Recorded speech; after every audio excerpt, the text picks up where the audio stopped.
minutes when he starts out.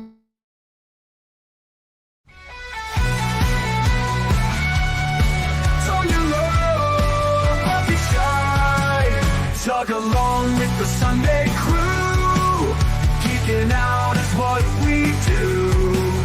Giggle on, it's gonna be great. Don't be late, let's celebrate.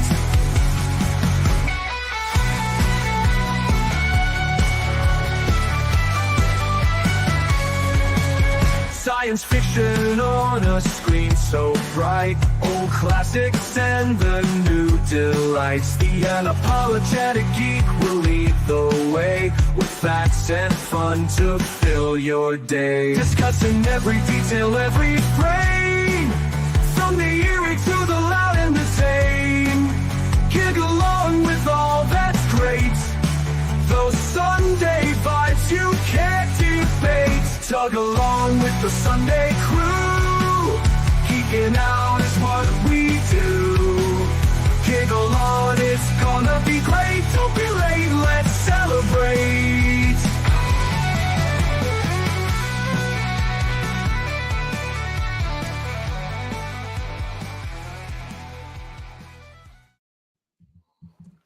Hello and welcome to the Tug Chat.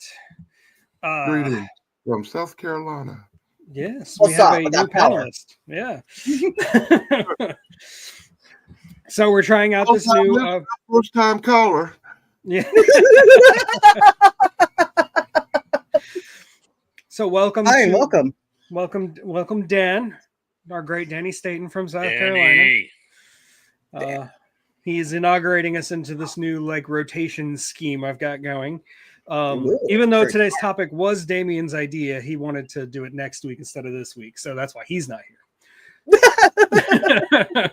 You don't do when you want, when I want. Bye.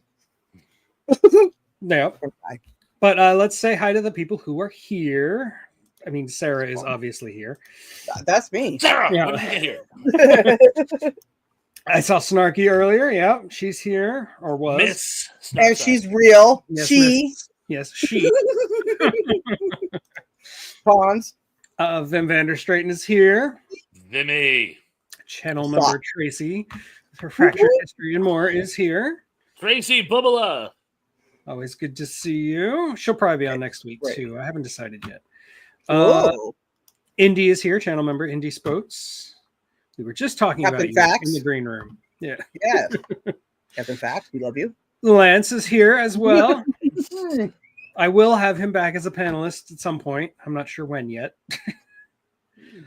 Just Carowin is here. This person is here. Sins. By something. Yes. They're awesome. They tricked them out to do games. Cool. Mm-hmm. And they also live by me in California. There you go. Oh, okay. That works. Yeah.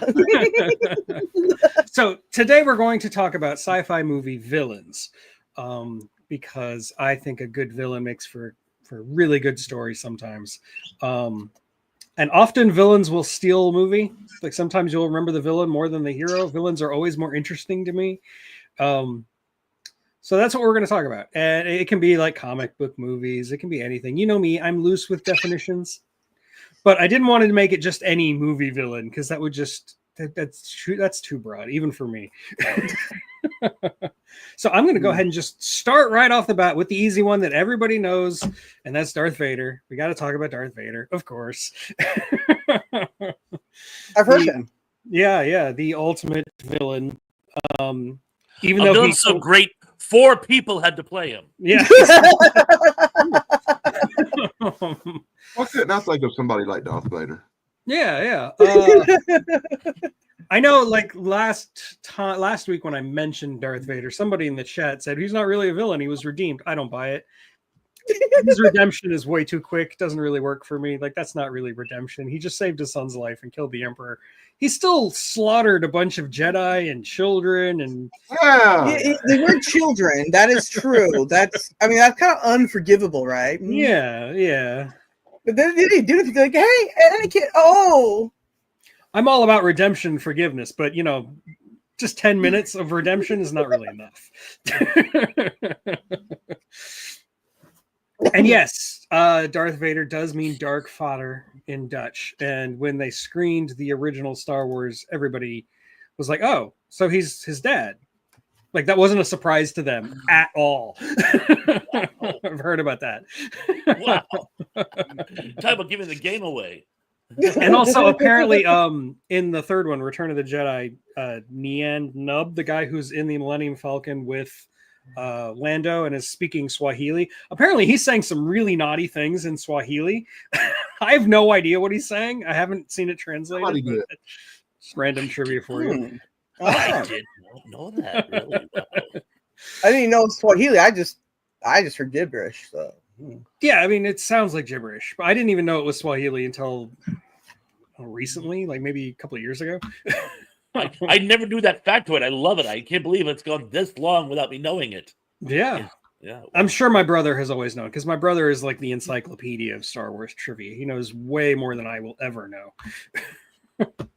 You know, I always thought the other one made a better villain in Star Wars. The Sith guy that looked like the devil with that red face. Oh yeah, Darth Maul. He was awesome. You know, Darth Vader just looked cool. He looked like just cool. But this guy, he actually looked evil. He looked the part of a bad guy. Yeah, he looked like the devil. Yeah, and he was a better swordsman. He was a better swordsman because Ray Park really can do that. Yeah. The lightsaber in the original trilogy just but in the prequels, it's actual sword fighting. It's acrobatic and all kinds of stuff. But yeah, the prequels, the Harrison Ford era, or the next generation better? I mean, the original's the best, the Harrison Ford era, obviously. I mean, anybody who says anything else is just wrong. Right? Yeah, that's a hashtag fact. I mean, you saw Jar Jar Binks. I mean, it was over with at that point. I was like, oh.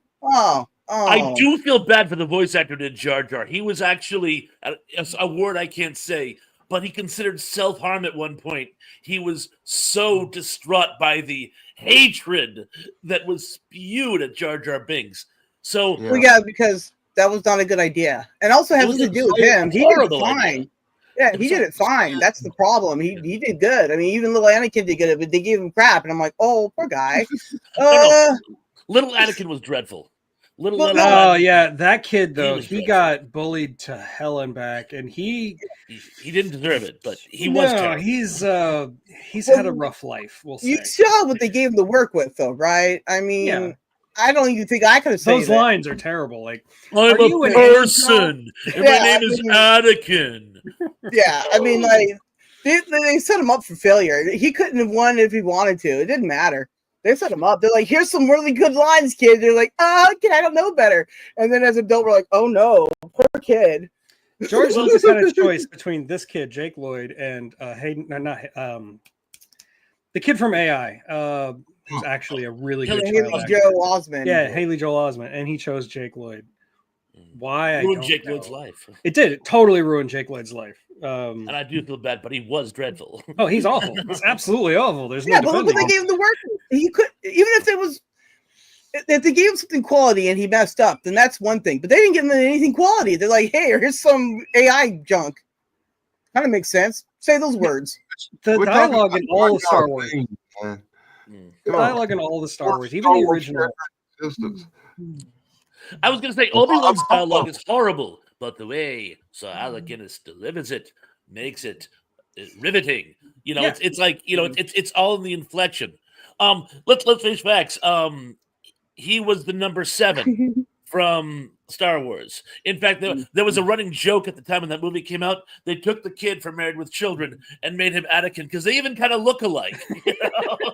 See, and Hayden Christensen, right? Like, he is like the best at whiny characters ever. Like, every character he ever plays is like that, right? He's just got it on point, right? I love him as Anakin up until I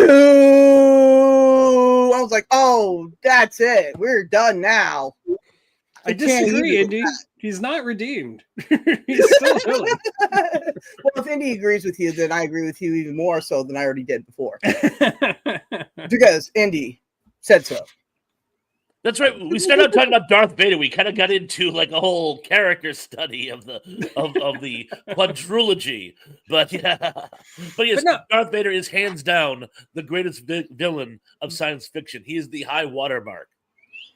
He's what every villain aspires to be. Even though he, like, as a character, I don't think he's not very deep, like, as a character. But he is the epitome of presence. Like when he shows up at the very beginning of Star Wars, like Episode 4, when he blasts out of the door and just walks in, breathing heavily. That's iconic. You can't beat that. The man does know how to make an entrance. He does. He does. And then in Rogue One, where he shows up in the hallway and he just lights his lightsaber and just wrecks everybody. That's one of the greatest scenes. Like of new Star Wars, I think that's probably the best scene in all of it. Like I love that scene. Like you said, big Darth energy. See, Chance couldn't type that because he has no D key. Sorry, Chance.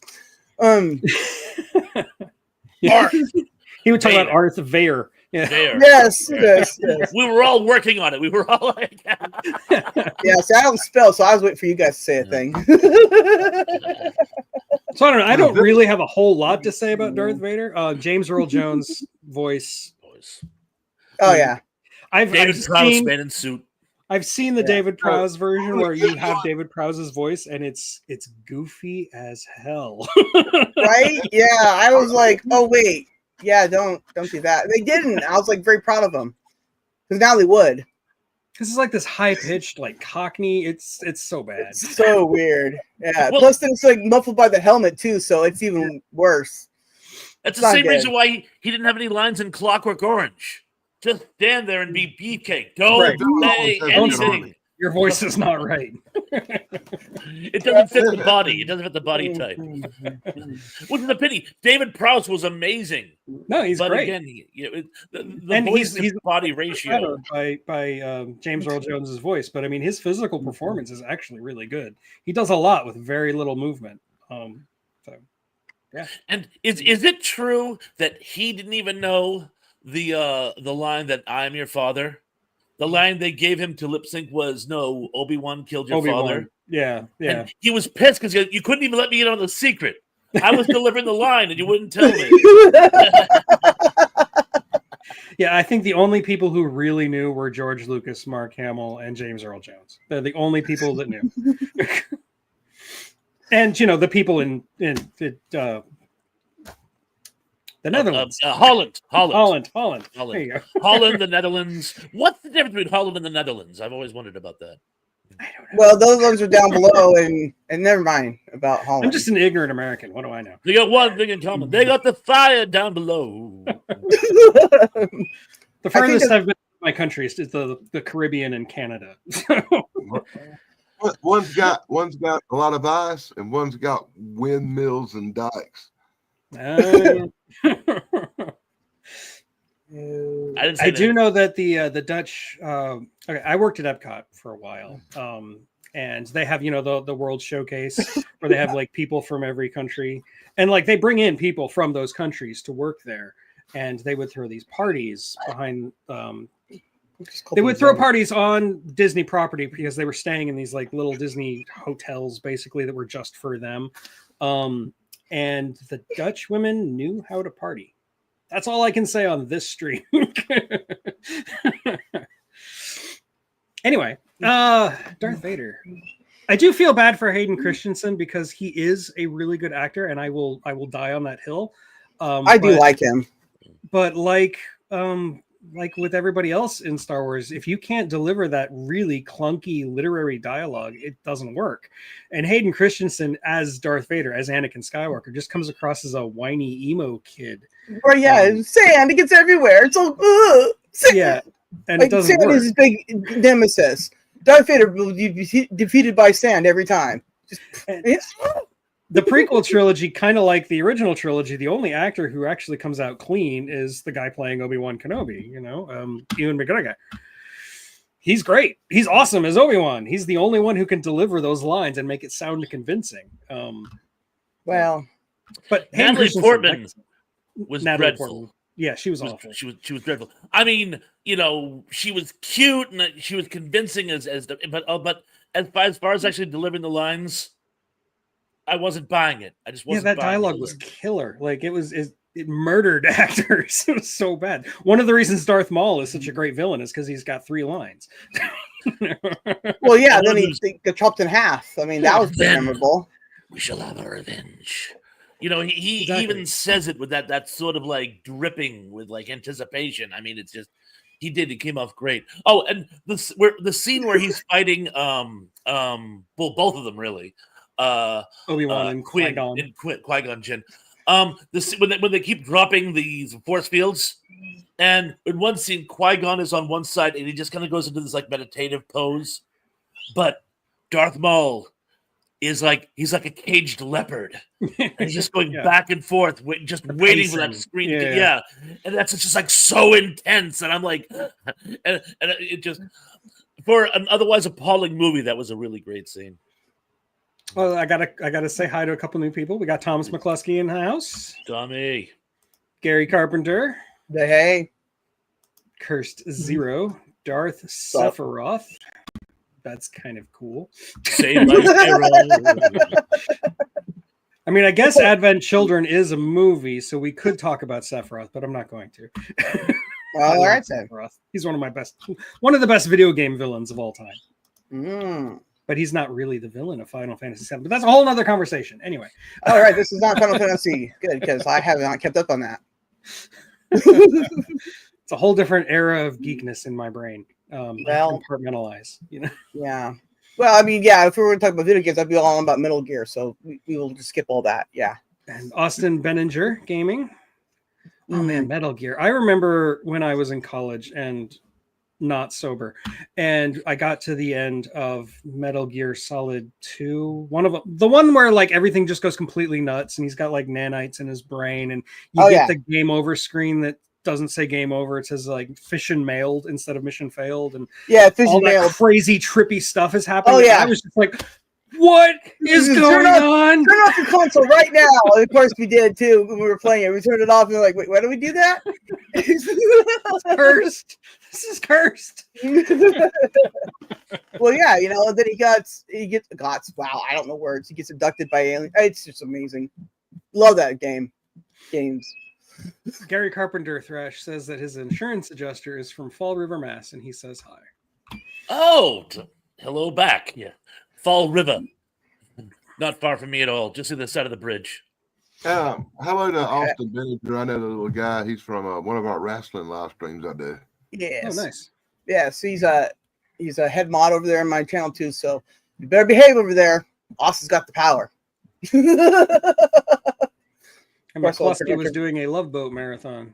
That's pretty cool. Love Boat. See, I can't ever get behind Love Boat. I'm sorry.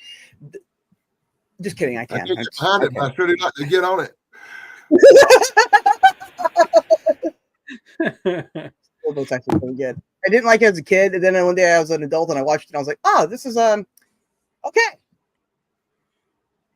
Where is everyone at? Well, I'm in St. Louis. I've seen the Love Boat like hundreds of times on TV. I knew that show inside and out, and I got real excited when my parents took me on the first Disney cruise I ever went on, because I thought for sure, I'm going on the Love Boat and I'm going to see Julie and everything. I found it to be a really disappointing experience. And on top of that, it was a Disney cruise. That's why. You had to go on like a princess cruise or something. Like those are way better than a Disney cruise. Right, yeah. Disney cruise. Wow. You wanted what to happen there? I mean, Disney cruise is better than a Carnival cruise. Is it though? It was like maybe 14 or something. I remember my first cruise because growing up in Florida, that was just a thing that you did. You would pretend to be rich and you'd go on a cruise ship, and then you'd have to, mortgage your house a second time. But it was a blast. And I remember I actually met the captain, and there was like a photo shoot. I was like 6. I was a kid. I was really, really little. And they wanted to make me smile. so what they did was and I wasn't smiling. I was just like not in the mood to smile for the camera for some reason. So one of the stewards actually like got underneath the table where I was talking to the captain. The captain was across from me and started tickling my feet just to get me to laugh, to smile. And I kicked the captain right in the nards. And there is a photo out there by I think my mother has it, of the captain just howling and me laughing.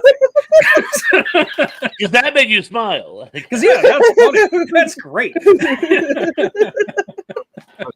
So you ruined the captain's love boat experience. And also, for the record, that cruise was also the very first time I got drunk. I've probably told this story on stream before. At 6? We were in San Juan, and my mother would go into every single shop. And in San Juan, they would offer these like free little like tiny cups of pina colada.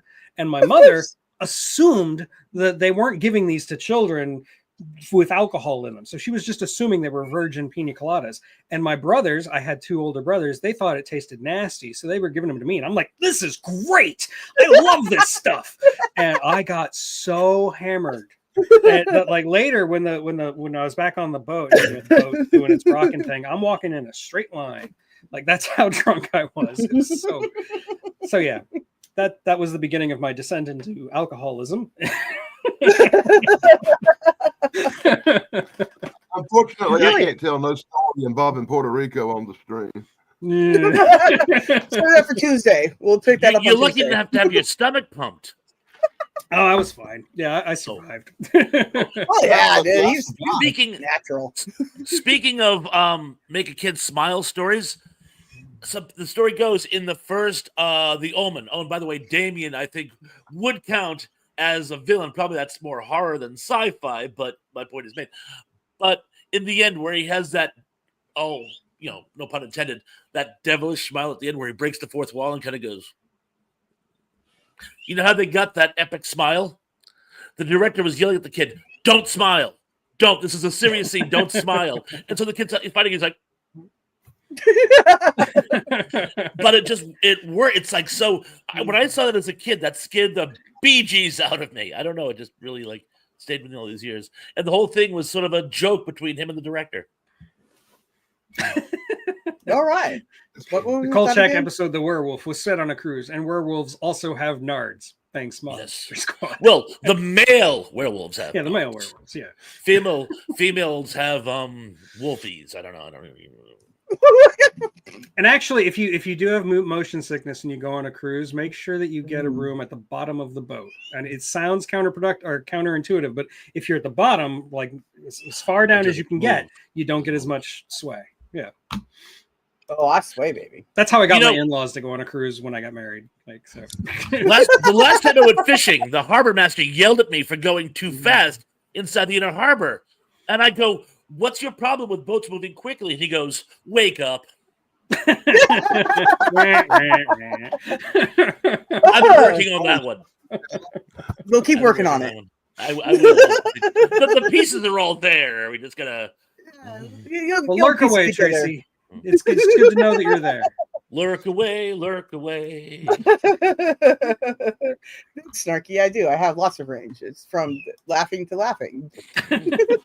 She knows all forms of giggling. Yes. Yes. I'm a master at giggling. Oh no. She's home on the range. Okay, so anyway, I don't have anything else to say about Darth Vader. Oh yeah, we were talking about him. I forgot. Well, everything has been said. We all know the character. Darth Vader. You might as well have said number 37. And we don't get right. Move forward. Yeah, I posted a picture of Darth Vader the other day on Facebook, I believe. The Darth Vader sitting on a potato because he's a dictator. Nice. Yeah, a little bit of potato humor. I love my potatoes. They're the best. They're potatoes. I potato all day long. Vader on a tater. Yeah. Yeah. I do like potatoes. They're right. The potatoes are popular. Accuse me of making videos with them. What? Me again. I said potatoes are popular. Some people have been accusing me of making videos with them. with a potato. Oh, I should ask my mom. Can I get some potatoes? I need to video with them because Never yeah. mind. yeah, I get it. Potato camera. Nobody who knows Well- Bigfoot would laugh. You heard Tucker Carlson was going to marry the princess of Potato Land, but her parents forbid it. They go, "There's no way you're marrying a commentator." Potato Land, the princess of Potato Land. We get it. We get it. We're just staring at you. With disbelief, that righteous indignation that I'm so used to. Apparently, Gary Carpenter met Richard Keel, which is pretty cool. Really? Oh. Yeah, he's more than just Jaws. He did other things too. Did you What? keel haul him? Keel haul him. Anyway, Sarah, it's your choice. Pick a Okay, sci-fi cool. movie. So I was thinking, right? Don't The let it happen Thing. again.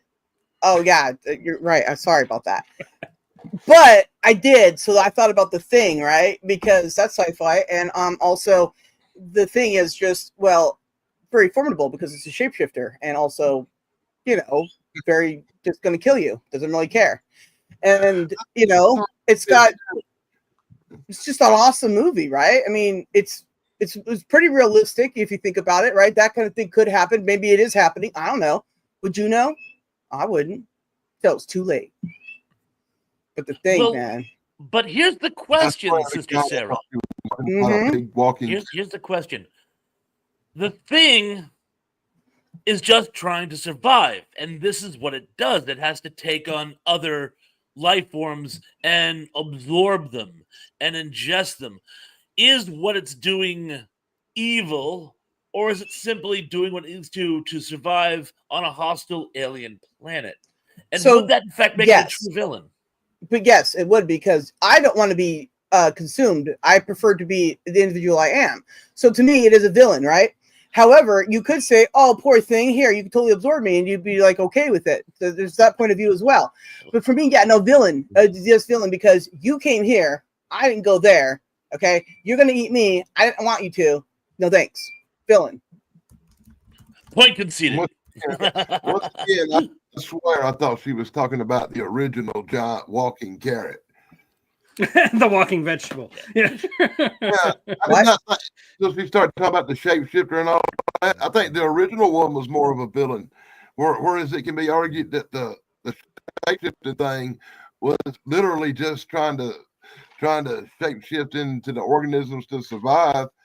Right. The original thing was way more a villain because it was man-like, stalking people, using them not for food but for blood to grow his young ones. It was more of a villain than the Blob, I can see that. Yeah. And there's that tragic scene at the end where the professor sacrifices his own life, desperately trying to communicate with it, saying, "Look, you're an intelligent life form. The fact that you got here proves that you're intelligent. You have to be able to reason." And the thing just kind of goes, womp. Screw you. Well, see, the thing is is he intelligent to come here? If it's a hostile environment, then why is he here in the first place? And if he's crashed here, then he should be trying to get away, and so he would want to communicate. So I'm kind of thinking he's just a villain. Well, in another adaptation of Who Goes There, Horror Express, there's actually a scene where the creature does try to reason with the humans. And he even says, "Look, if you cut me some slack here, I'll share some of my knowledge of the universe, which could actually help you guys out." And they're like, "Not buying it." And you're really not sure if the guy's blowing smoke or is legit. So there is you can't really blame them for not buying into his delusion. It's sort of like the Chamberlain when me friend, and the sketch is like, yeah, no. But at least there's that scene where they do it, recognize the fact that the thing does have a certain amount of intelligence. And it's funny how you can have 3 adaptations of the same source material and have them be that So different. Yeah. wildly different. Well, right, yeah, If you because learn one thing, interpretation. fiction movie ones, you got to learn you can never trust the aliens. They're no good. They're bad guys right off the rip. The aliens are the villains. You ever see Because they came that here. show that Toad did Well- an episode about where it's how to serve man at the end there, and it's a cookbook. Once again, Richard aliens. Keel You again. know, V, Yes, the Richard Keel. lizards are here to eat us. can't trust aliens, man. It's a common theme in science fiction. Well, there was an old expression here on Cape Cod: the only thing worse than the tourists are the locals. We actually, of course, we can't trust aliens. We can't trust our own kind. Why would we trust a different kind? And why would they treat us differently? If we don't treat our own kind nicely, why would something that isn't our kind treat us nicely? To them, we're just a petri dish. So yes, Right. I will buy that, Dan. I concede your point. Vim brings up Invasion of the Body Snatchers, which is a very similar conversation. Right. Yeah. So there you go. I did But not if ask you, for if that. you go by the original book, the Body Snatchers book, they're not trying to hurt us. They actually think they're trying to save us. Like the Body Snatchers are there to, like, save us from ourselves, make us less violent, make us less, horrible people. Like that, and that kind of comes across in the movie versions, especially the 78 version. But I mean, in the book, it's explicitly stated that they're trying to save us. Like that's how they see it. Ow. But it's colonialism. It's like we're going to save you whether you want it or not. Right, exactly. We're going to, bomb you into democracy. Right. Yeah. So I don't need to be saved. I just, equal opportunity would just be normally fine. That's good. You just say that because you haven't been saved. Once you've been saved, you will see how much you love being saved. Oh, right. That is true. Right. Yeah. Okay. Yeah. Please, then, when you get around to it, I guess. And I'm not specifically targeting any religious or subcultural group or anything like that. That's just the way it all came off. So don't imply anything or infer I was anything. thinking government. No, I'm also being sarcastic. You know exactly what I'm talking about. Oh, I haven't. Body snatchers. That's right. That's what it was. Yes. Anyways, so body snatchers. Not of them. course. Yes. No, thank No, you. not them. But we were I talking myself- about the thing. Love the government. Yes. I love my government bird on me. It's Me swear. too. I'm already on all Right. the lists, so I don't even have to pretend. I bet we all are. I'm sure we all are. We are now. Thanks. There's that great scene in Night of the Generals where they're like, should we be talking about this? And one of the German generals who's actually in charge of the plot against Hitler, he goes, "They have all their names already." It's like, All right. Well, I think but by this point they all know. I think for me though, like any sci-fi villain and or villain in real life, right, that takes away your free will, against your will, obviously, is like the worst type of villain out there because you can't stop them, and then because they think they're right all the time, no matter what they're doing, right? That is a problem. So No, and there I you feel go. like that's a very common theme in science fiction in general. Is about like anything that wants to take away your free will, whether it be like a dystopia, whether it be like an alien invasion. It's all about taking away your humanity. Right. So I agree. Yeah. Good point. Yes. No, there you go. See, like Vader, he wants to take away all that too. He wants to rule. Voluntarily giving it away. Yeah, I mean, if I give it Yeah, up, I'm like, yeah. I don't want my free will. Go for it. That's different. Then I'm okay. Then I obviously went, oh yeah, that sounds like a good idea. But see, I don't think so. Did they dupe you into thinking that? Well, that's If so, 1984. Like you love Big Brother, right? Yeah. Oh yeah. Exactly. What's the old saying? We won't take their civil liberties. They will beg us to take the civil Right. liberties. Yeah. Mm. That's how it all ends in a thunderous applause. And hilarity ensued. Yes. That's me, Dr. Pink. Oh no. Indy Oh, says I he read thinks he's Well right all the Done. time, so he is the villain. And it's a good person. It really did. The book, just the whole thought of the book, premise of the book terrifies me. Of the way Which the world book are we talking about? You blinked out there, boss. What book are you talking about? Oh, I was talking. I'm sorry. It's, I think Now we you're have having a- internet issues. It's because of that potato. Yeah. Am I good? Yeah, Am I you're good. You're I good. was saying when I first read 1984, that book did kind of freak me out a little bit. The whole Tatarian premise of what It still messes with me. Yeah. I read it like a year ago, and I wished I hadn't. It scared the crap out of me. years ago. I'd read it before, but I read it again about a year ago, and It's even worse now. Like it scared me even more than it did as a kid. You know, This is the books I'm reading this month. really. Roswell incident. Checking out some Somebody UFOs. else is on the moon. Flying saucers, serious business. Yes. That'll be a good one. No idea. If you believe Nope. Anunnaki and Oh, the Anunnaki. Cool. planet. Mm-hmm. This guy did a lot of Heineck UFO UFO report. That back in one. the day. That's I don't know if you got his Yep. with it. Unfortunately, I'm one of them people who'll sit around with a video playing on the background reading a book. I've actually read that one, the last one, the Roswell incident. I've read that one. Well, I can honestly say I read none of those books. Oh, you want to talk? I love like weird I conspiracy actually stuff. got a friend. Oh, I like that stuff a lot. I got a friend. I'm not even going to attempt his last name, Rob Knarfel. But we know him on YouTube as Bigfoot Michigan Rob. Ah, And Okay. he's got these true cryptid encounter books out. And he came out with one last year and part 2 this year. And I just started, and I try to read like one story every day. I'm trying to make them last as long as I can.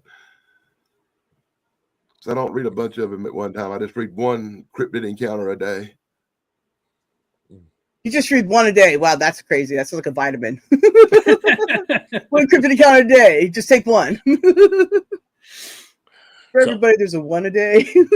Okay, so now it's your turn, Thrash. my turn. Yes.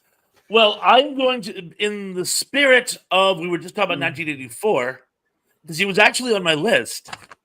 I'm going to open with O'Brien from 1984. And remember as we were just saying, Sarah, about how sometimes there's a gray area with the villains.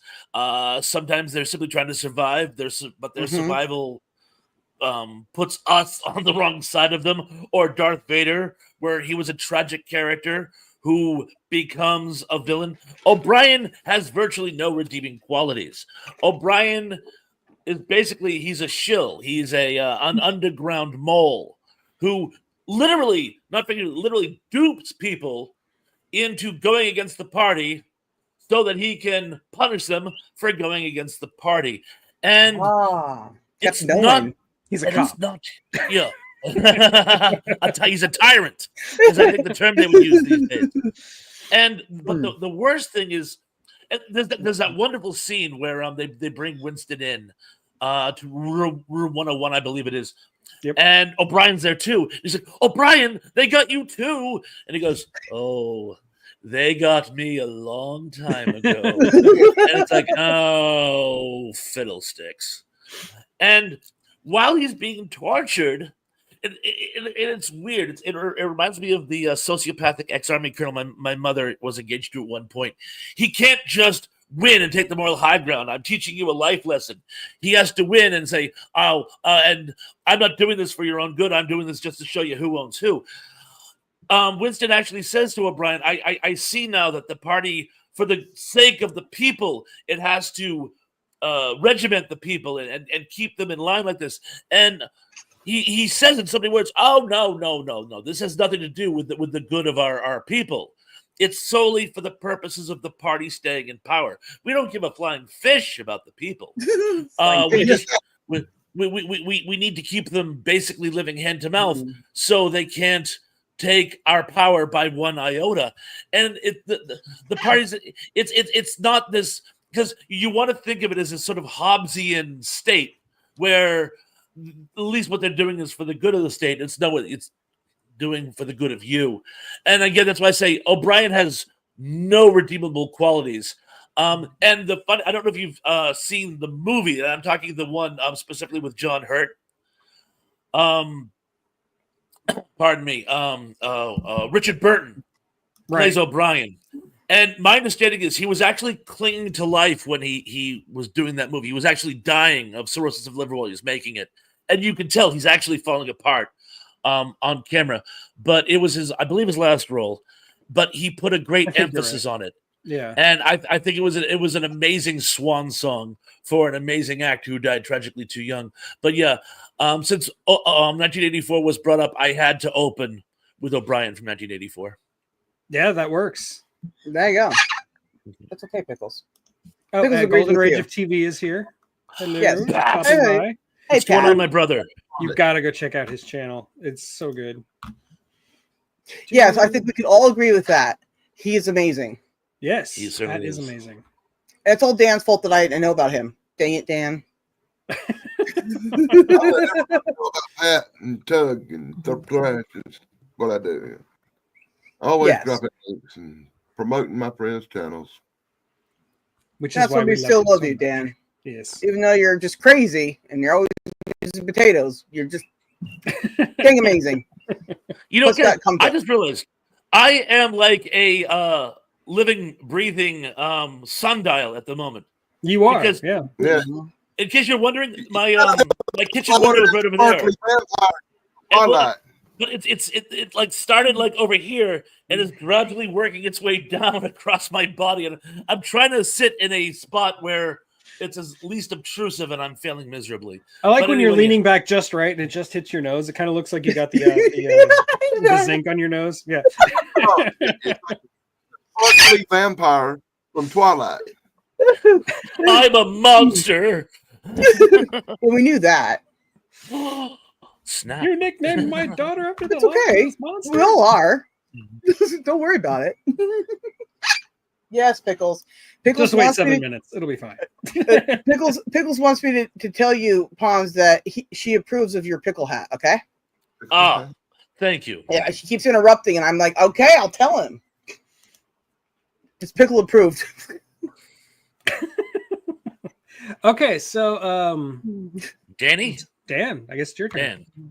Oh God. Danny, Dan. Durant. No, that goes We don't need to talk about Duran. Yeah, that was Blue backstage. moon on Monday. And just starting it up again. I know Duran. To tell people what's going on is when he first told me about the topic for this show, I drew a complete blank, and the only thing I could think of was Durant, and I did not know where it came from or what movie it was. And it was a big conversation backstage for a while. And Durant is a really bad guy. But then the second thing that popped into my head was what Snedley Whiplash or whatever his name Snidely was. Whiplash, yeah. The guy with the big mustache who was always chasing moose. Yep. I drew a Moose, complete no. blank on villains, so I had to go and just right out the bat, I had to go with the Marvel villains. You know, the Joker, the Penguin, the Riddler, the ones that give Adam West a hard time in my childhood. The true villains of life. That's the ones I had to pick. I know it's a sad choice, but No, comic the book villains villains, tend to real be villains, really interesting. that's the ones I grew up with. I was a Super Friends kid. I was watching the Batman on TV, you know, Adam West. I actually old enough to remember it as a child. And once you know, to me, them were the villains. And it wasn't until Jack Nicholson played the Joker for real that I knew just how serious the villain could have been taken as the Joker. Taken. I'll give Jack Whatever. Nicholson just blew me away with his portrayal as the Joker. Because you grew up with Caesar Romero, yeah. Yeah, But I see, grew up- Steve Romero is a bad A.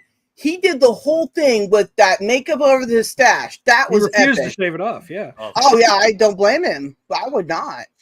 I just would want to say, definitely- Tracy, we love you too. Thank you. Remember, Yes. for 3 In his months. defense, he was doing She's other awesome. stage shows at the time, and that little mustache was part of the stage persona for the pirate he was playing or whatever on that stage show.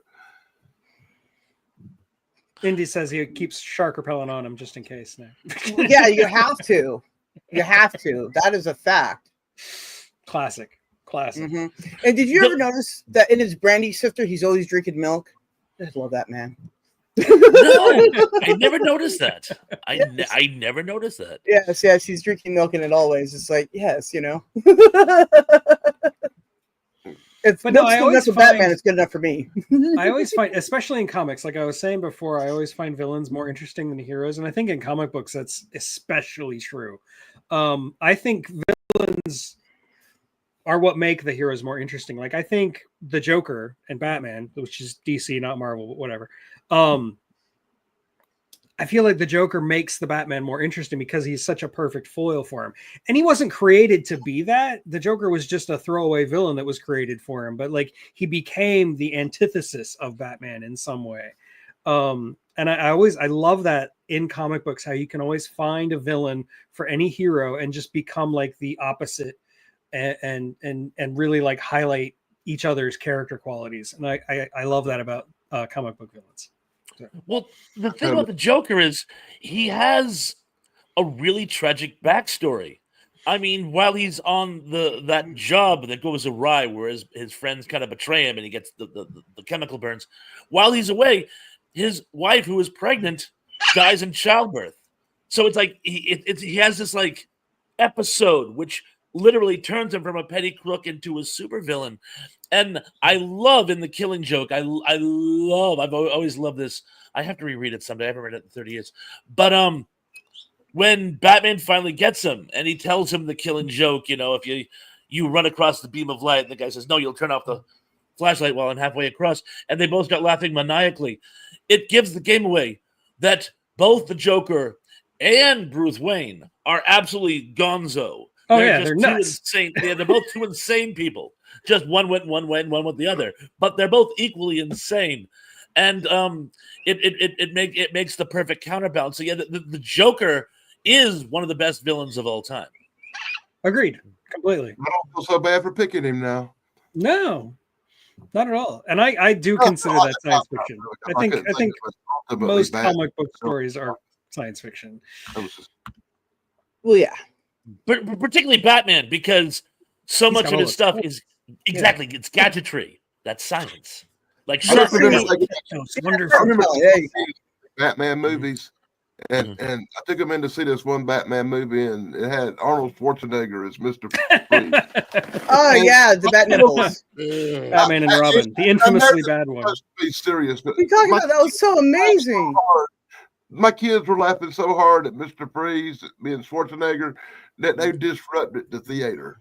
People no, that wasn't supposed to be serious. You can't convince me that. Joel Schumacher was trying to make okay, so you know the Batman animated series, right? How awesome that was, right? And then Mr. Freeze in there was amazing. And then you see that, you're like, it just jumped the shark. Why would you do this to me? I don't know why they hate us. And then I don't know. Their version of Bane in that movie was pretty terrible too. I had to be convinced that was supposed to be Bane. I was like, wait, huh? I've been trying to figure out the whole time that's supposed to be Bane. Oh, okay, that's it. I'm credit card. There's one movie George Clooney is ashamed of having made. That's the one. It's not Return of the Killer Tomatoes. It's his Batman movie. Right, and also, I mean, the suit with the bat nipples, the Robin nipple. Oh my gosh, why? Why? Mercy. Terrible. Completely destroyed. Like they almost didn't make any more Batman movies after that. Yeah, I was questioning everything too. I was like, man, I missed Shark Repellent. That was so brilliant. But there was a show come on called Gotham, and I don't know if y'all liked it or even saw it, but Gotham was like season. I didn't really enjoy it. Yeah. And right when he turned into Batman at the end, when Bruce Wayne grew up, that's when they ended it. I do have one question though. Why is it so hard to just make a Batman show? Like, why can't they do that? Why do they have to make Gotham? Why do they have to make Pennywise? Why do they have to, or not Pennywise? Why do they have to make the Penguin? Why can't they just make Batman? Oh yeah, because see, that would be good, and then people would watch it. They can't have that, I guess. Well, it's that constant need Hollywood has to reinvent the wheel. Yeah, it's that right. Simple. Yeah, it's still round. It's just sometimes it's round with like Batman Detective. Well, yeah, it's like the people who made the spinning rims for your vehicle. Like, why? You don't need that. Also, you just kick one once and they break. So what was the point? You hit the curb and you're screwed. I thought when Gotham and he on Batsuit, a year later there'd be a series called Batman. Yeah, it's like it's like a show leading into the Batman without actually having a Batman show. Right. It's kind of like they did when Flash had the Green Arrow show up, and they did a few episodes with Green Arrow, and then a year, like less than a year later, whoa, Green Arrow got his own show, and now you're watching Green Arrow in the good old days of superhero TV shows that were actually decent. I liked Green Arrow. I watched the first 4 or 5 seasons of that. I thought it was really good. The Flash was pretty good. Flash got a little too cartoony for me, but I mean that's the Flash. Yeah. It's supposed to be. You think cartoony? Did you watch Legends of Tomorrow? I saw 1 episode. Yeah, I watched all of them. If you set the Legends of Tomorrow, you tell cartoony. Yeah, it was pretty cartoony. Oh, come on, I watched Batman with Adam West and Burt Ward. I can handle it. Yeah, I'm not knocking it. I'm fine. It's fine that it exists. It just wasn't what I was interested in. I preferred Green Arrow. You know, you have failed this city. No, Green Arrow was great. I like that. Some of the actors that were on the show better than I like. I might. Oh yeah, especially the Flash. The actor who played the Flash in the TV show is 1,000,000 times better than Ezra Miller. So. Oh goodness, yeah. Flash. Ooh, sorry. It's funny how I'm sorry, Sarah. It's funny how the TV actors are better than some of the big movie actors in the parts. It does happen, yeah. Mm-hmm. So you're up. Oh, it's my turn. Yeah. Oh. Yeah.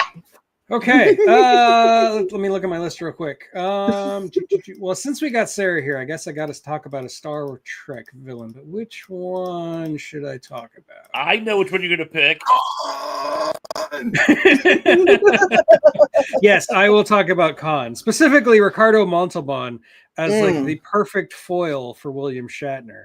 The only person who could out-act William Shatner. Out-overact, I mean. Yeah. I should have been for real. Why? Yeah. Yep. I did not think of Khan. Duran. You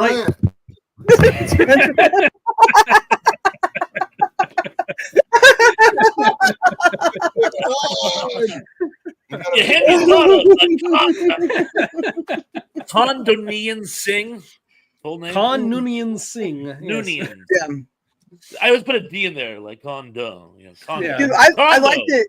I liked it in Space Seed though when he comes to, right, and he grabs the scalpel, right, and he holds it at Bones' neck, and Bones is just like a bad about the whole thing, right? He's just like, dude, either slit my throat or let me go. Like, and also if you do it the right way, I'm like, okay, there you go, cool under pressure. That's Bones. That's my favorite.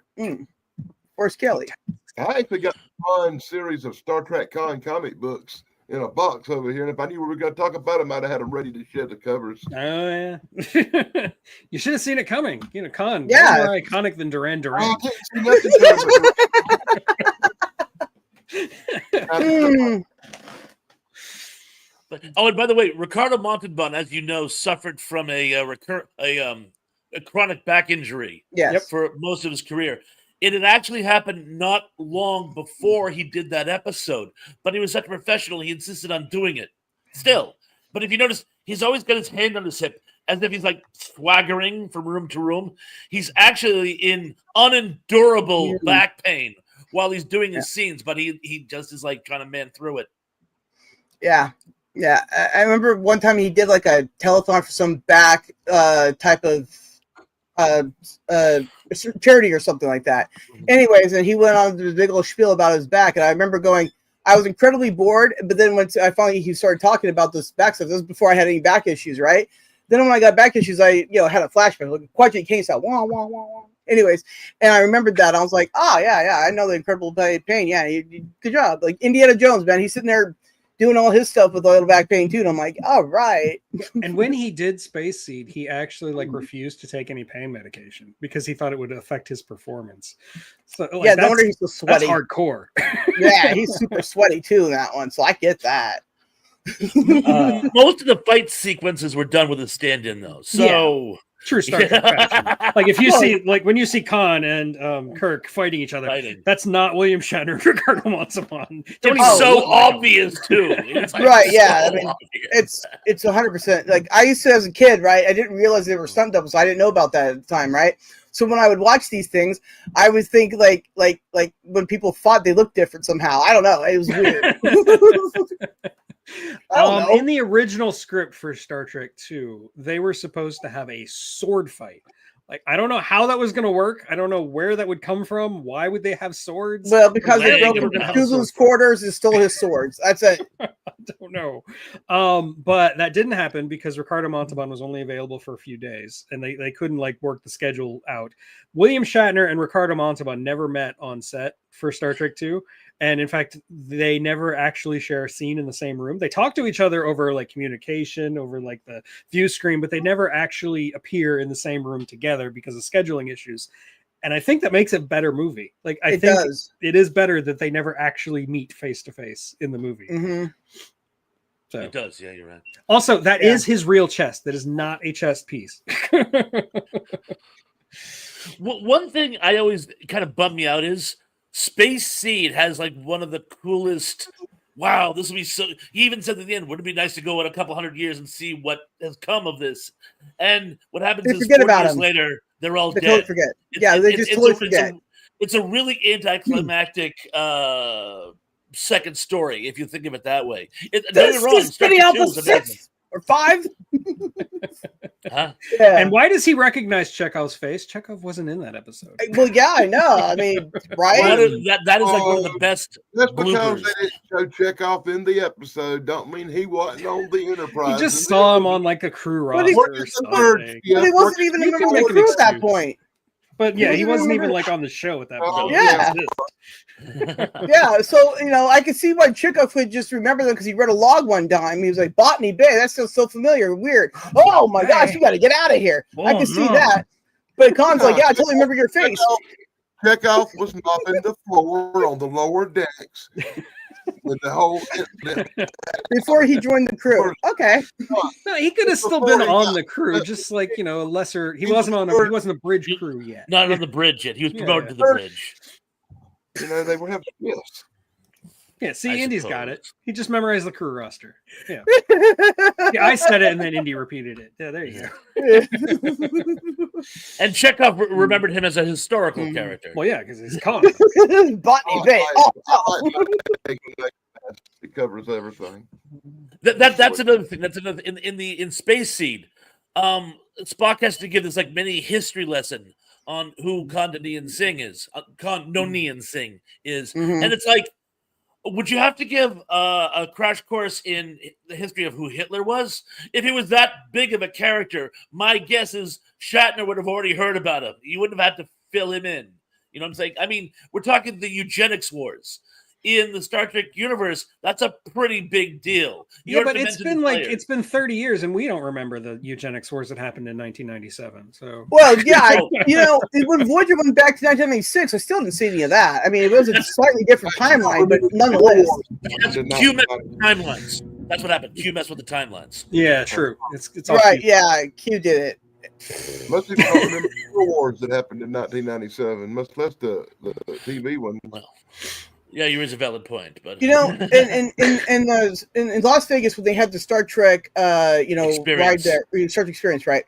I went on. I did both of them. I did the TNG one and then the Borg one, right? And I'm gonna tell you, right, like the whole way there, right? They have like the timeline, right, at the time of the timeline, right? And now, if they were still had it today, right, they would have to recon the whole dang thing. It would not make sense, and I'd just be like, never mind, don't care. Terrible. Thank God for Q. Right? Yeah, it's all Q's fault. Blame him. Yeah. Also, if you go back to Enterprise, Star Trek Enterprise, the 4th season, when they're like trying to plug all these like Star Trek plot holes, one of the things they say is that the eugenics war was actually a secret war that nobody knew was happening. Oh yeah, yeah, right. Okay. Anyway, so when Enterprise got canceled, I went and protested, right? At Paramount. Good show. And you know who also showed up to protest the cancellation of Enterprise? Darth Vader. Okay. But is he really a villain at this point? No. Interesting crossover. Starkey says she's a Q. Well, that's true. That is fact. I mean, she's magical. She's got the right personality for it. Yeah. Yeah. See, Well, I would be a good Q, but I would be like the practical Joker Q. Like everything would be like a joke, and I'm like, I'm sorry, you didn't like being turned inside out. That's crazy. I'm sorry. it's like Xena Warrior Princess. Every time there's like some plot hole, it was because of a wizard.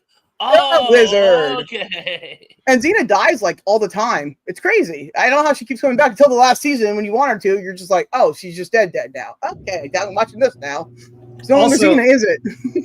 Also, Star Trek Enterprise made it so that Khan is sort of related to Noonien Sung, who's the guy who made Data. Yeah, I Very know. confusing. Just because they happen to have the name Noonien in common. And exactly. Sung. Right.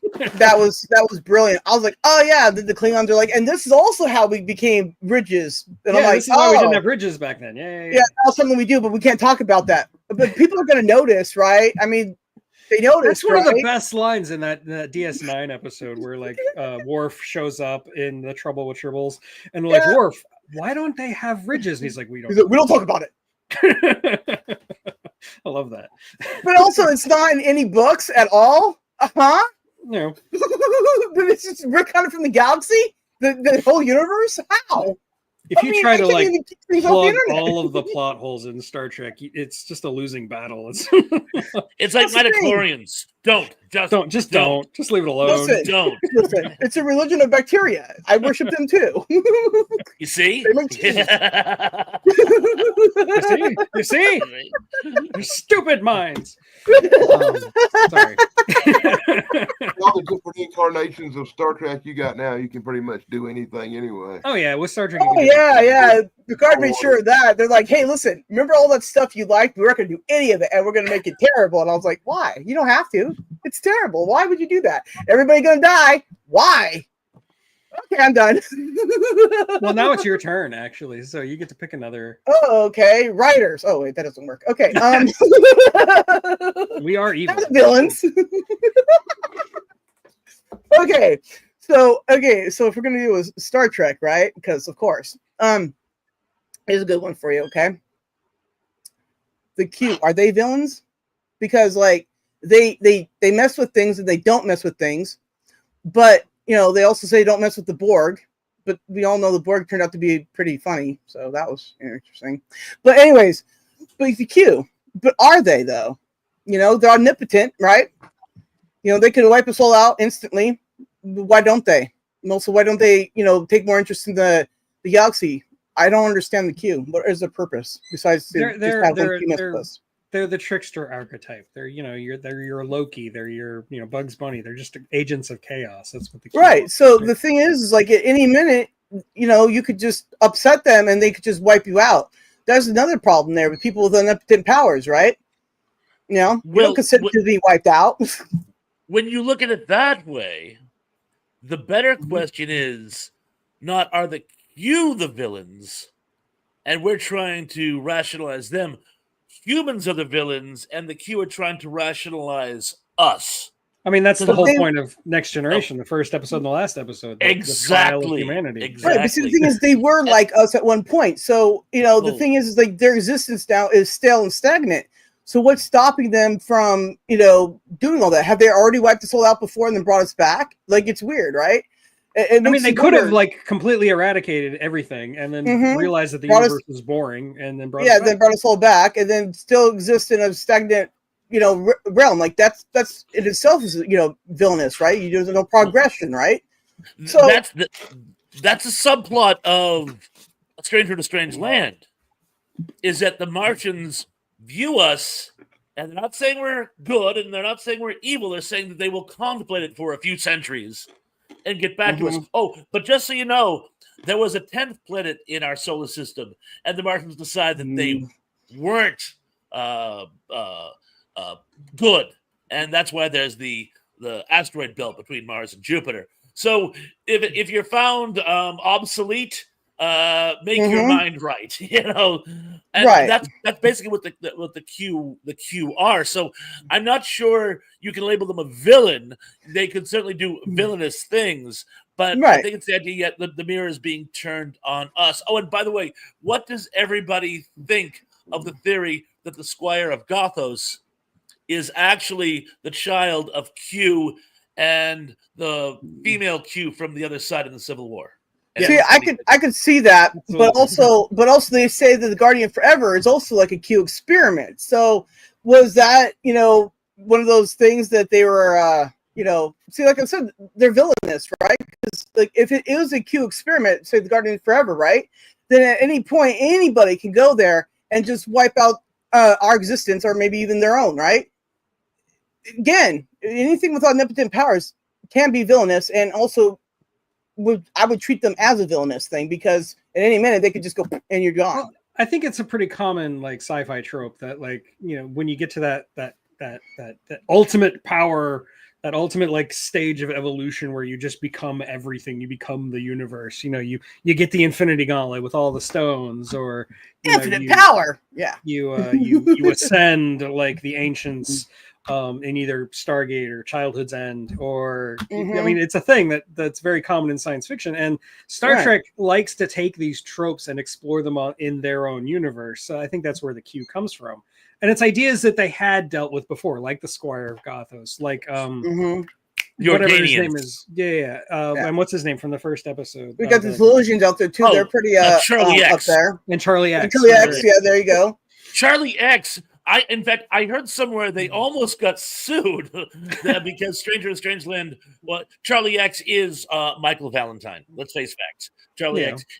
Michael Valentine is just a little better assimilated. I certainly, there have been many times. Like, for example, what is it? Pigs is Pigs. Frederick Brown, supposedly they actually approached him initially and said, because The Trouble with Tribbles is based on one of his stories, or The Arena is based on someone else's story. So, I heard that Stranger Strangeland, Robert Heinlein contemplated suing Star Trek over the Charlie X episode. Well, I think the Charlie X episode. I think he wasn't Ellison, because he would have. Oh wait, hold on a second. I'm so sorry. I'm thinking Charlie X. You said from the first episode. You mean his friend who ends up becoming on episode? Yeah, I can't remember his name off the top of my head, but like I was going with Charlie. So sorry. X too. That's fine. Because Charlie X also applies totally. Well, that's the funny thing about Star Trek. Star Trek steals from itself all the time. Oh, all the time. Yeah. Oh, hashtag facts. I think the Squire of Gothos was definitely a Q. Yeah, there's actually like one of the few Star Trek novels I read that dealt with that, and it's great. It's fun. And that's actually Q at the end. Remember when his parents show up and go, because bear in mind, we don't actually see the Q. It's our mind's interpretation of what they're doing. Our mind can't contemplate how they actually operate. That's why we see them as things like a last gas station. Right, yeah, the Scarecrow, that thing. But right, but also, see, the problem with the Q, like I said, though, is they have no more progression. Thank you, Wendy. The ultimate thing. So it's like, what do you do then? I mean, it makes you also more problematic, because then you're bored. They said they're bored. The Q aren't even the only like omnipotent creatures in the Star Trek universe. I mean, Wesley basically became the same thing. He became like a traveler thing. Yeah, he permeates all of space and time now for some reason. And then he shows up in a movie and he's out of the wedding. I'm like, what happened? He showed up at the wedding in Nemesis. And he's back in uniform. He's at the end of Picard. Yeah. He's like, and I'm back in uniform. I'm like, oh, so you just traveler life is boring, but you did it all. But what does God need with a starship? Yeah, that is a very good question. What does he need with a starship? Pay no attention to the man behind the mask. Yeah. Pay no attention to the man behind the curtain. Exactly. Yeah, Roddenberry actually wanted to deal with that directly. If you read about the God thing, which eventually became V'ger, was originally basically God. Gene Roddenberry really wanted to go there. He wanted to go there directly, and they didn't let him. So, right, yeah. Well, Wesley Crusher will save us all. My wife would probably agree. Well, Wesley is also Gene Roddenberry's middle name, by the way. Yeah. You told me also, that. Yeah. And William Shatner made Wesley cry, so that was pretty funny too. Wait, what? William Shatner Really? made Wesley cry? Yeah, well, okay, so they were filming TNG. They were filming like Star Trek 6 around the same time, right? And so Wes went over there. This is a long story he put up on the internet one time, and I'm like, oh, okay. I think I even have it on my channel somewhere. I'll find it. But anyways, so what happened is he goes to meet William Shatner for the first time, and William Shatner's just like, who, whatever, who cares about you, basically, right? Blows him off, insults him and stuff, and then he goes and starts crying, right? Anyways, and then so he tells a few people that Gene Roddenberry finds out, and Gene Roddenberry sends William Shatner a letter saying, excuse you, basically, go apologize to Wesley and go tell him he's epic and thing, right? So then William Shatner tells him that he's like, I'm proud to have him in the Star Trek family or some other dumb thing, and I'm like, oh my gosh, it's so funny. I've never heard that story before. That's funny. Oh my gosh, I'm gonna find it. It's William effing Shatner. Right, yes. Yeah, it Wesley went there too, and it's like acting ensign's uniform too. So, have any of you seen the unification short, like the one that just came out like a couple weeks ago? Yeah, I just watched it. Yeah, I think What it's a neat. tear to my eye, Dan. Yeah, he's kinda finally sad. reunited with Spock in the afterlife. It's pretty cool. what? Just look up unification. They brought William Shatner back to do it, and they CG'd in Leonard Nimoy and a bunch of other things. Robin Curtis is there, and like Spock's son with Savick from an alternate reality. It's actually kind Oh, of I'm so confused. Awesome. This it's is great. fun. It's fun. Mhm. There's Well, anything I better than don't Picard, think there's I a mean. single line of dialogue. It's just there to like be an emotional release for the character of Captain Kirk and him Oh, reuniting well, with Spock in the afterlife. Star Trek girl up here ain't seen it. Yeah, I know. Hey. I'm surprised she hasn't seen it either. Hey, I haven't had a lot of power lately, okay? Oh, good point. I'm still have the power and water fixed. And you know what's really more brilliant about all that is they're going to move the power box right here at the side of the house here by the driveway, right? So we won't hit it with our doors. That'll be great. But they're going to move it to the front of the house, right next to the water line. Why? Hey, Anyways. is it still raining? Is it No, still it- raining? No, it's Not like up here. The sun came out, but it rained last night, but the power dipped a couple times. I'm like, oh, well, okay. So I texted Dad. I'm like, hey, if I'm not there in the morning, it's because I have no power. But we got power still for most of the house. Still can't do the laundry. Anyway, shout out to Tristan. Yes, the one, another omnipotent being, kind of like and even if you go into like everything everywhere all at once, they're kind of omnipotent. The bagel, the everything bagel. Bagel. Just Sarky said that William Shatner doesn't have any friends. He is very good at making enemies. I'll give him that. he's got all those skills, but he's been to space and he does confirm that the Earth is roundish. So there we go. Well, he was not invited to Nimoy's funeral, and that always haunted me. Yeah, that Well- seems weird. I'm not sure what exactly happened, but he was not invited. See, Thank I Thank you, think Jobu Chupaki. I couldn't remember the name off the top of my head. I Thank you, think it has to do with the Priceline wars. What I heard was at the end, over years and years and years of Nimoy getting a sore throat from having to apologize for things Shatner did, at the very end he had just had enough, and somehow it's very depressing because the one man who always stayed friends with Shatner was Nimoy. Yeah. So when even Nimoy, it's like at to Nimoy, it just, I mean, I understand William Shatner is a notorious mumser. Everyone knows that. But, you know, even bad people have friends. You know what I'm saying? Villains have friends. Yes, they do. They usually kill them, but they do have friends. Them They aren't do. friends, they're called henchmen. They No, don't have henchmen. friends. Excuse me. They have I an think entourage. going back to our actual like subject, I think Q did think of Jean-Luc Picard as his friend. I think he was in Yes. love with him as friends. Right, yeah, and also he thought Cisco was too tough for him, so he just thought him one time was like, "I'm done. He hit me. I'm out." He shows up on DS9 and gets punched in the face. You know? Right? So Picard hit me. I'm not Picard. I love that. Yeah, Cisco and Picard don't like each other. They hate each other actually. Well, yeah, because Picard inadvertently killed Cisco's In real wife. life. What? Yeah, if you watch the very first episode of Deep Space Nine where they like talk to each other, Picard and Sisko, they do he's just not like each other. Picard Dagger. doesn't respect Sisko because Sisko kind of goes outside the rule of Starfleet from time to time. He's very loosey-goosey with the rules. And Sisko hates Picard because Locutus killed his wife. Yeah. Mhm. Oh, I thought you meant in real life. Oh, no, in real life. I thought you meant in real life. There was a Avery feud Brooks between and the two. Patrick Stewart. No, love neither each one of other. them are William Shatner, so I think they like each other. Yeah. Gotcha. Mhm. My turn? Well, It is I your thought- Okay. yeah. Oh, no, Sarah, you I had was to say just gonna something say- else. Go. I was just gonna say something about Avery Brooks. I saw him get pulled over one time and be belligerent when he had a DUI, so that was interesting. So I do Star Trek, Dan, when I have power. Well, you should look up unification later. Will do. Well- Trust and believe. I got homework about Star Trek. I'll always do it.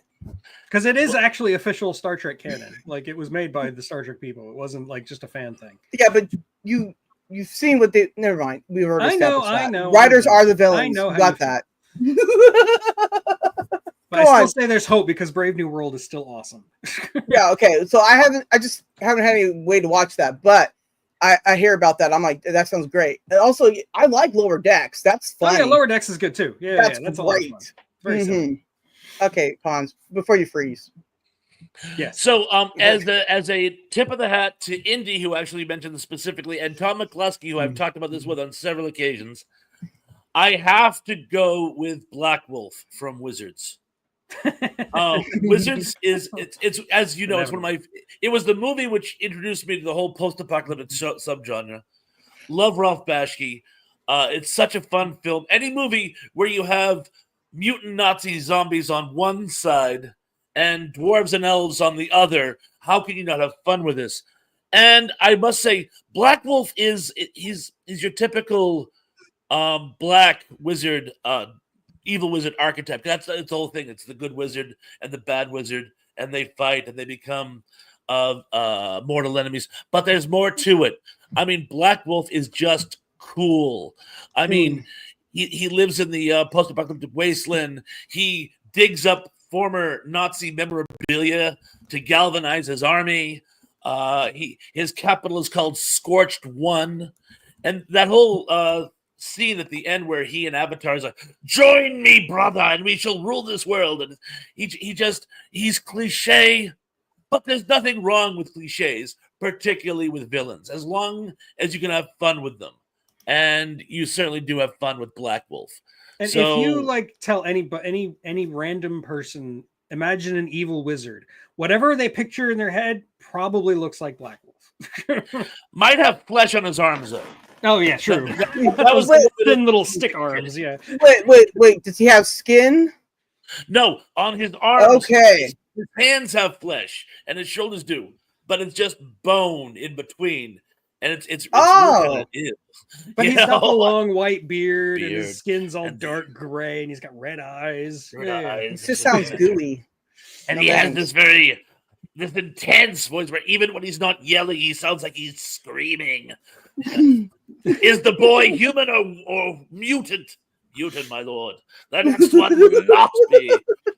And yeah, nothing says evil like digging up Nazi memorabilia. You know? Oh yeah, right. I mean, you just obviously. I mean, you got Hellboy. You know, there you go. More Nazi memorabilia. Stay away from Nazi memorabilia, Dan.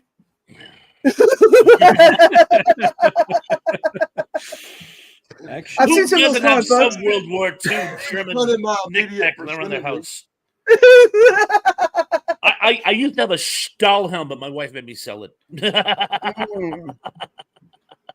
I Well, used to collect I- World War II stuff. Maybe some swords over here from that era. That's my World probably War about II it. swords? Yeah. World War II Katana. swords. Maybe a firearm or two and a sword or two from that era. Wait, did you say an arm or two? A firearm, you know. Maybe Oh, a firearm. Okay, I thought you meant like an arm. I'm like, we got a What? couple Nazi arms lying around. Yeah, Yeah, it's just- yeah. arms? I like to hold them up sometimes. Yeah. There's a possibility there could be some World War II weaponry laying around here. he's got like arms. I'm like thinking, is that a helping hand? Ooh. Bump. No, if you have Nazi memorabilia, that's it's a thing. It's time. World War War II II memorabilia. Yeah, World yeah. War II But memorabilia. I was mostly talking about the comic books because he has a relative that collects them, and so we were showing them off one time on Chances. So that's what I was referring to. Oh yeah, I got a lot of World War II comic books with swastikas and Captain Americas and stuff. Yeah, that goes without Captain saying. America is a bad A, man. He took He all just the punched Nazis. Hitler. I got an AOC comic book, for God's sakes. What was that Japanese anime that was made during World War II? The Fighting Sea Angels of the Pacific. Oh, yeah. I mentioned it in a video. I can't remember what it's called off the top of my head. Yeah, something like that. But it's so funny because the Japanese soldiers are all like anthropomorphic puppies and teddy bears, and the Allies look like something out of Freak Brothers. You know, it's so nice seeing how the other side demonized us. You know what I'm saying? Is that the one that came up with the term Foo Fighters comic? No, Foo Fighters, that was the other theater. Foo Fighters was in Europe. And they're still not sure what they were. They were these they do depict them though in heavy metal. There's a scene where a glowing orb wreaks havoc with a B-17. So yeah, some people. There's all kinds of wonderful theories. Some people say they were aliens who were like observing how Earth like waged war. There were some people say that they were just optical anomalies. I kind of like the idea. I had heard some of the Germans were actually experimenting with, for want of a better word, an EMP weapon. You would fire something up and it created like a magnetic pulse that would fry circuitry and cause the plane to just go to zoo. And one of the things it used was mercury. And the mercury is what caused the glowing effect. But they could never perfect the weapon. But they were firing them up into our bomber groups to see what they could do. But Momotaro. Thank you, Indy. I do know Momotaro, who actually was a Japanese folk hero. He was a boy born out of a giant peach. James the Giant Peach type style, huh? Indeed. And he had all kinds of adventures and stuff. Only in this, Momotaro became commander of the Japanese Imperial forces. You know, briefly about the World War II thing. My mom's dad, my grandpa, his youngest brother was a tail gunner in a B-17 in World War II. So, really? Yeah. Yeah, he almost got killed twice. George Sr. George Sr. was a tail gunner in World War II. Well, my uncle's name was George Johnson. My grandfather was a fighter pilot. So yeah, so there we go. yeah. Really? This is so sad. My real dad. My real dad. Your real dad was a pilot in World War II. Cool. Really? That's awesome. My father-in-law was my real dad was that. My dad was way older. My dad was way older than my mom, and my dad was an actual pilot in World War II. Wow. Cool. Excellent. Yeah. My dad and his dad worked for Hughes Aircraft, and my mom worked for Northrop. So yeah, I get you. So Black Wolf, also a great name for a villain. It really is. It really is. It really. And again, he's a formula villain, but formula villains can be good. You know, you don't have to have a 3-dimensional villain. Like you can have a nice 2-dimensional villain. You know. Yeah. 3D villains are cool too. I'm still drawing Duran Duran. Well, do you want another turn, or should we end this? I got my favorite villain from my childhood, the one that actually scared me when I was a kid. The Wicked Witch from The Wizard of Oz.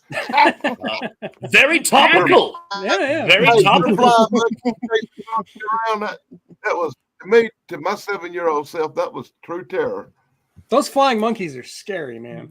You know what's funny is when the Wicked Witch made their appearance on Sesame Street, I guess that was so terrifying at the time that they won't show that episode again. I'm like, yes, I heard that. Crazy. So I could see. I mean, for me, when I watched her as a kid, I was like, nothing, no big deal. But I could see back then that's pretty horrifying, actually. It's That like is- those Outer Limits episodes where like they have like the really, really goofy looking monster, and I'll be reading up on it and be like, well, they couldn't show this episode again for years because it scared children too much. I'm like, what? Right. Why? It's googly eyes. Well, it's like it was like that too. They have these episodes where like one of them she like hits the commander with a rock in the head and blood, right? That's okay. But the next time he gets smashed in the face with a airplane and then there's blood, but they can't show that, right? Yeah. So they have to censor that. Then they have these monsters that, as Trent said, the gynecological nightmare, but they're like green with like an eye and they just go do nothing, right? And then that was terrifying. I'm like, I am so Good confused. choice, What is Fred. I not didn't even there. think of that one. Sorry. Yeah. Ooh, But I bring up the Wizard of Oz. I just remember how upset my little sister was at the ending of the Wizard of Oz, all crying and everything. And I said, it wasn't that bad, was it? And she said, yeah, that mean old Dorothy killed the witch. both of them. She killed She both of killed them. two Yeah. witches. The first one was by mistake. Actually, they're both by mistake. Both times Dorothy killed the witch She by didn't do mistake. it One time intentionally. She's yeah. not a murderer. It's the house. It's the Well, water. she's a murderer, but she's an unintentional murderer. She's a manslaughterer. Yeah, yeah. Now, There you can you go. be held responsible for your house flying around in a storm? That's kind of an In- act of In God. civil court, yes. It's Yeah. still your property. In civil court, Yeah. yes. Not in criminal court, but in civil court, yes. Once Mhm. again, Besides, Sorry, Bill okay. Paxton and Helen Hunt proved that you can drive through one of those things. You'll be fine. Exactly, and cows. That's another Cownado. movie that always made me laugh because, like, there's this part where they're driving and the windshield's like smashed to heck, and then the next scene it's all healed, and I'm like, wow, it just healed itself. How did you do that? I want that windshield. Well, Still don't have the the rocks technology in yet. Congo float. I never found Wizard of Oz all that terrifying. I mean, the flying monkeys kind of scared me a little bit, but Return to Oz, that's nightmare fuel. Like that movie is gives me flashbacks just thinking about Well, it. see, I just saw the previews of that. I was like, well, I'm good. I'm good. I don't. I care about my. You get my that one brain. witch who keeps like taking off her head and like putting on other heads, and it's just nah, can't deal with Seems it. a bit much. I'll buy that. I'll buy that. But it did have I- a young Fairuza Balk in it. I do love Fairuza Balk.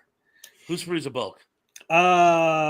You'd know her if you saw her. She was in like The Craft. She was in The Island of Dr. Moreau, the weird 90s version. Oh, yeah. Okay, yeah. gotcha. I'm with you. The story behind that movie is even scarier than Oh, the it's movie itself. so crazy. Like the director Rob- wanders off on an LSD trip and never comes back, you know?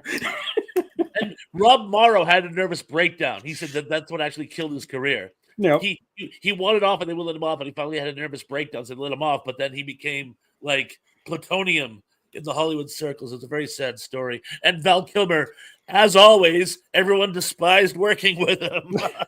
Marlon Brando too. Marlon Brando was like doing his own thing. Oh.